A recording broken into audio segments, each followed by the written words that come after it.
Welcome to The Practical Christian Today, where we analyze comic books, movies, and see the biblical truths portrayed in each of them and apply them to our daily living in an effort to make God known and to know Him. I am James Harris, and today we will be going over the 1990s classic, the original Teenage Mutant Ninja Turtles. There are a lot of different things that we could potentially explore within this movie, but what we are going to do today is focus on the themes that really stuck out to me. And the three things that stuck out to me are family, fatherhood, and society. All right, so let's get right into it. Let's start with fatherhood. Immediately, there is a contrast, good versus evil. The 1990s movie does a great job of immediately setting the tone.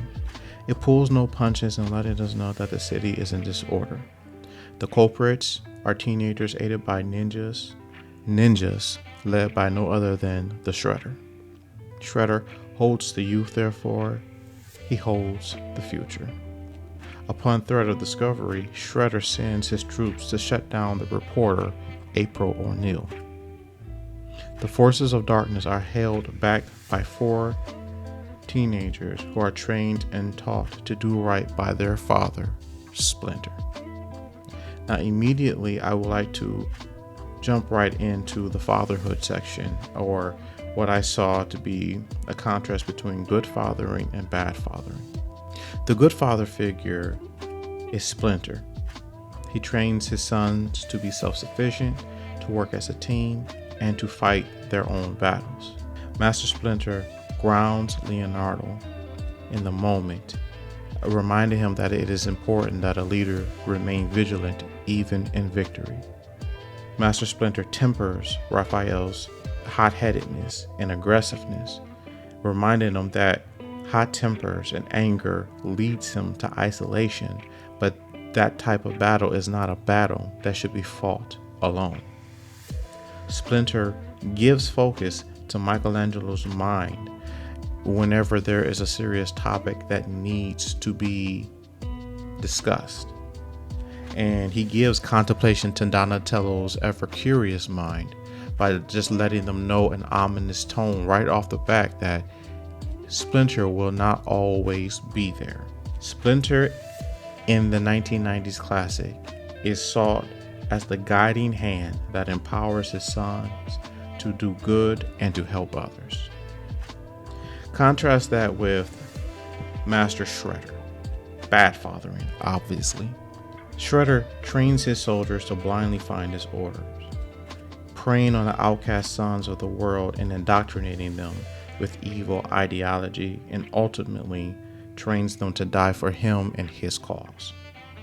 Shredder, condoning disobedience to the government and the need to want and hurt others. Yes, Shredder does train his ninjas in the ancient art of ninjutsu, but there's no mercy, there's no love, there's no temperance, and there's no patience. Shredder is the hand that leads others to doom while he sits on the throne. The importance of fathering is this. If mothers are the caregivers, then fathers are the ones who help provide stability and purpose. Fathers are the ones who empower the children to be either the best of themselves or the worst of themselves. Fathers can help lead a child down the right road or a child down a dark road. Through a father's absence, children become disobedient, reckless, and fall into the wrong crowd. But with the father's presence, children are able to find their way to solid footing. And this segues us into what makes a good family. What are the two different families that you see within the 1990s classic? You see what a caring family looks like, Splinter. His family is characterized by loving, disciplined, and members who look out for each other. Splinter chastises his sons only when they need it and not before.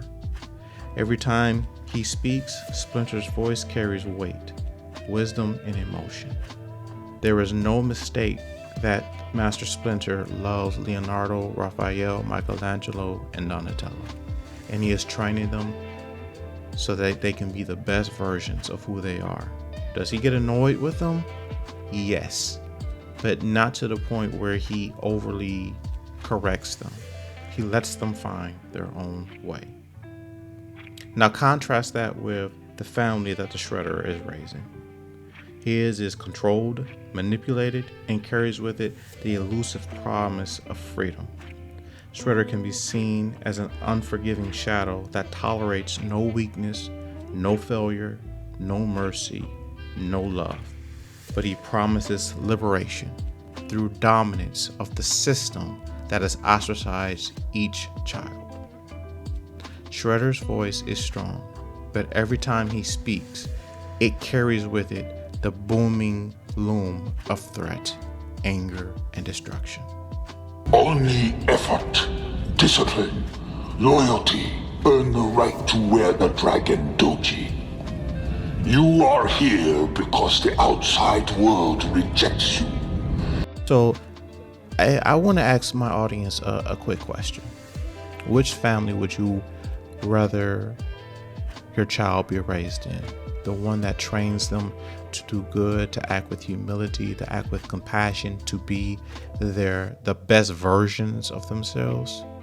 Or would you want them to be raised by the hand that trains them to be destructive, to be disobedient, to be rebellious, and ultimately becomes the darker versions of themselves?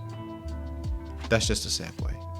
Earlier I said that the movie does an awesome job of letting us know that the whole city is in disarray. And through the themes of fatherhood and family, you can see why the whole society is in disarray. So what is the cure? The cure is a good father going up against the bad father. No, that's not the cure. So what is the Christian tie-in? What is the solution? What can we take from this movie? Because ultimately the movie ends with Shredder facing off against Master Splinter. By this point in the movie, Shredder has done an excellent job in dominating each of the Teenage Mutant Ninja Turtles. He completely disarms Donatello, forcing him into a weaponless fight. Michelangelo's wild and erratic energy is no match for Shredder's calm. Raphael's ferocity hits Shredder's discipline like a ram hitting a brick wall, and he is completely done away with. Leonardo is the only one who seems to make any true headway. Through discipline and calm focus, Leonardo forces Shredder to take him seriously. He forces Shredder to treat him like an actual threat. Leonardo catches one blow on the arm. Shredder immediately retaliates, knocking Leonardo out of the fight. He has won. Shredder takes it a step further and begins to play a psychological game. The psychological game is so effective that it sends Leonardo into a downward spiral. All of his calm, all of his skill, all of his ability goes out the window. He is held at death's edge by Shredder's spear. It is only through the intervention of Splinter that Leonardo is saved. At this point, the whole game takes a switch. Through simple truth and soft words, Splinter reveals that he knows the true identity of Shredder, Orokusaki, the man who murdered Master Splinter's master, Hamato Yoshi. At this point, Shredder is enraged. The thing that he thought so little of, the thing that he only thought to just swipe away with the flash of his katana, has come back to haunt him 15 years later in the form of a mutated rat and 4 mutated turtles who learned the way of ninjutsu, the art that rivaled his own. After all these years, Orokusaki has failed to escape his past. So what does this have to do with family, and what does this have to do with fatherhood? Only a good father can bring a family together. Without a good father, the family, 9 times out of 10, will fall apart. So ultimately, in order to win back the city, in order to win back the youth, the 2 types of fathers have to have a clash. Dr. Miles Monroe once said, if you want to see what's wrong with the society, go to the family. And if you want to see what's wrong with the family, go to the man. It's not to say that all the world's problems are man's fault. It is to say that there would be fewer problems if a man was in a home.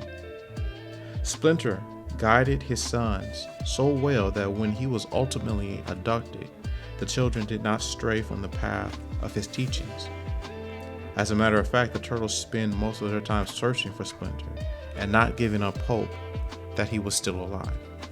Shredder represents the thug, gangster, or evil influence who captures the mind of the young and trains them to do wrong. Because the children have not seen the love of a father, they think doing wrong is love.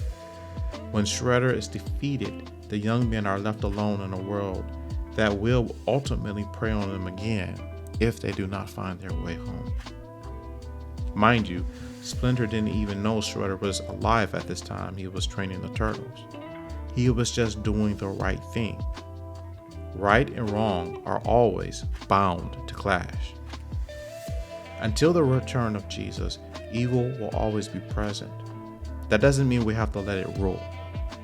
A very passive way of fighting evil is for men to be present in the family.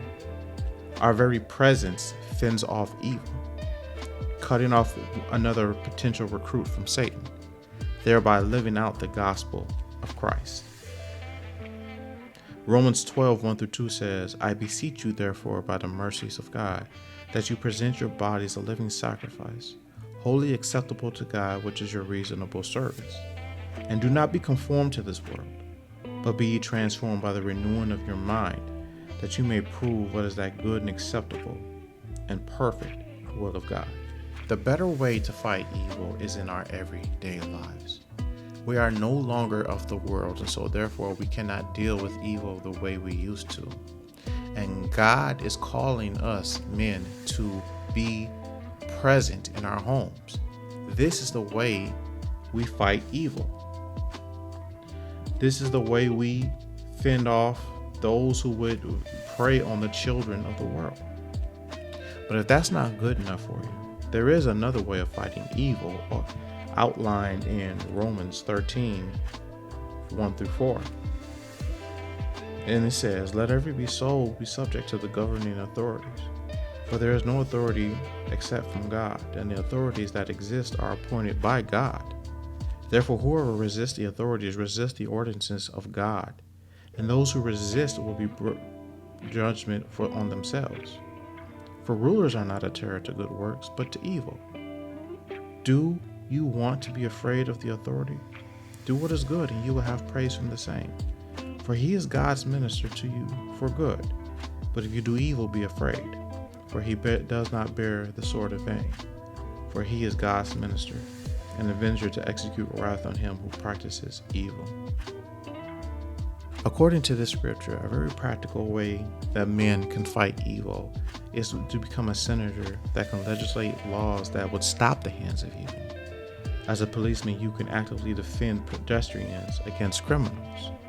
As a soldier, you can defend the country against foreign and domestic threats. This all, however, starts with proper upbringing and the father being in the home. So that's today's SANCT Christian tie-in. Let me know what you think in the comments, but please be respectful. If you have a movie you would like me to review through the Christian lens, put the suggestions in the comments. Be blessed, be strong, and be practical in your Christian living. Bye for now.